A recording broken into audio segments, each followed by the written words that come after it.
Hi Geminis, happy full moon in your sign.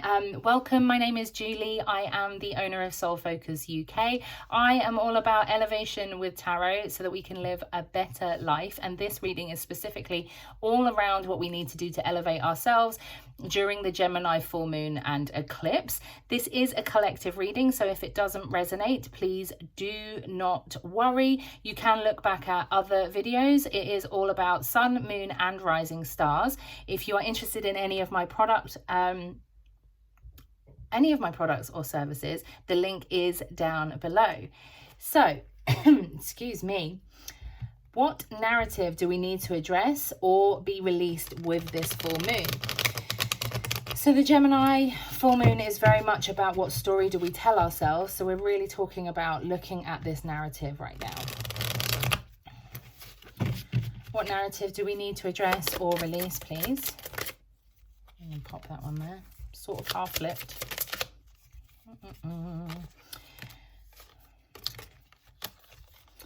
Interesting. Two of Cups in relation to love and self-exploration.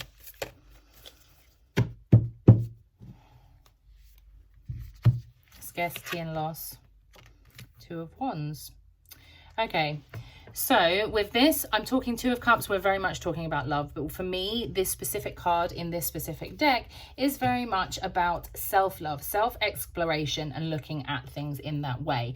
With this full moon, we're really looking at trying to get harmony into place. So having a look at yourself, having a look internally at places that you can treat yourself better, treat yourself with more love, give yourself that harmony, that we're moving away from an internal struggle.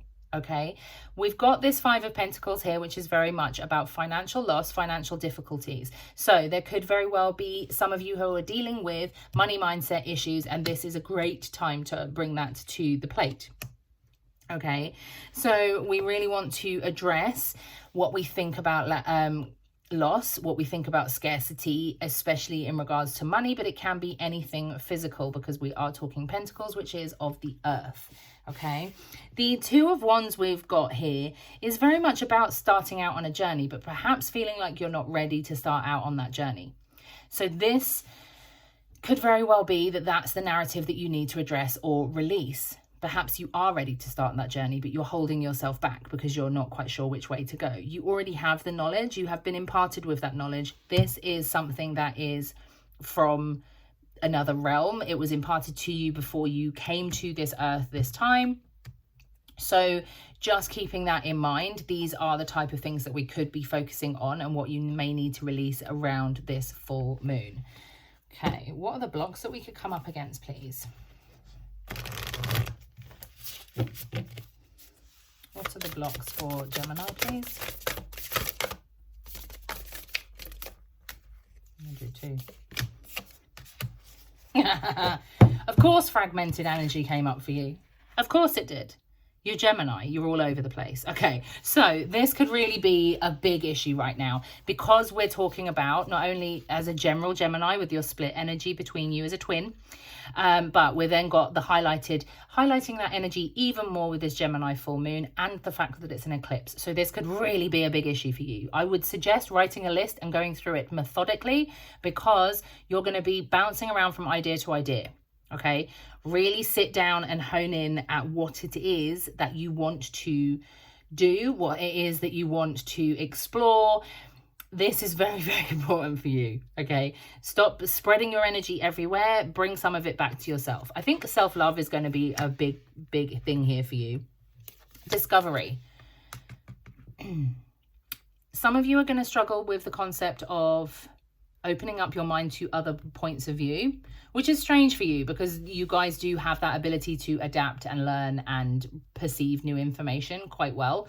But this could very well be something that comes through. It might very well be internal in a sense of people may tell you stuff about yourself and you don't want to hear it. And I'm talking like positive. So they might say like, oh my God, I think you've got like such an amazing uplifting spirit. And you're like, no, I haven't. Sometimes I'm moody. Like you don't want to hear it. There's like this lack of self-discovery. I'm putting this in here with this like self-exploration. So keeping that in mind that you could very well struggle with this right now. But that's easily addressed. You just have to force yourself to look inwards. Sometimes harder than other times. Okay, what is the overall message that we need to be aware of right now? What's the overall message, please, for Gemini?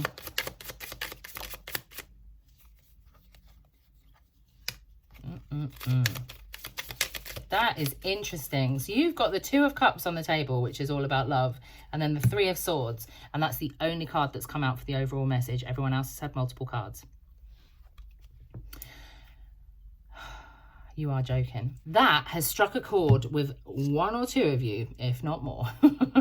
Ace of Swords, the clarity, the aha moment, okay? So me saying that, the overall message here is that you can move away from heartache. You don't have to let these things hurt you.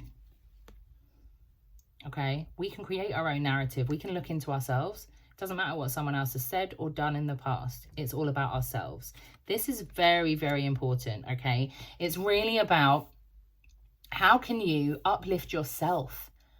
How can you uplift yourself from past hurts? How can you continue to uplift yourself and move forward and have that faith and love in yourself and know that you're going on the right path and doing the right thing?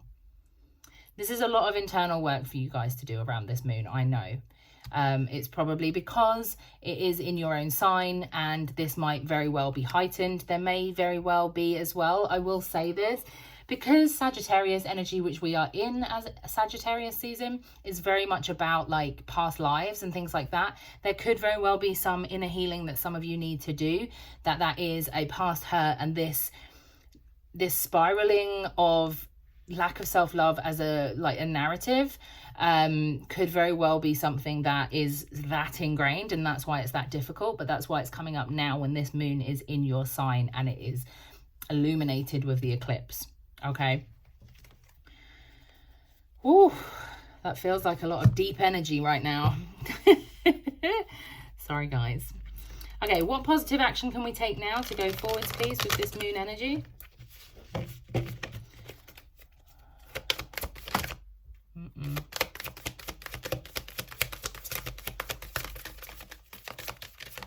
It's going to make me do that one card that nearly flipped. What positive action can we take, please? There we go. Poised.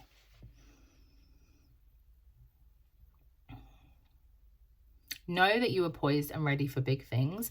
Know that you have this wisdom, and it is coming from, again, this is another thing that I would say, like, you have this wisdom. You know that this wisdom is coming.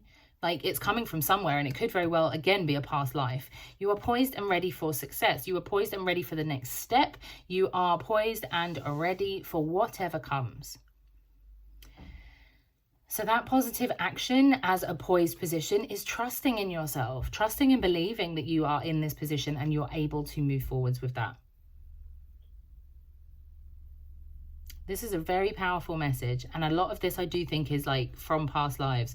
I'm being referenced to like speaking it into existence. So again, I think that you really need to not only write down what the narrative is that you want to let go. You can certainly burn it in relation to the full moon if you do that, but just be careful, obviously. But in relation to moving forwards, writing down the narrative of what you want your life to be and speaking it out loud. That's going to be very important for you, Gemini. But I will leave that with you. If you have any questions, just let me know. But if you can like, comment and share, that would be fantastic. And I will see you in the next reading.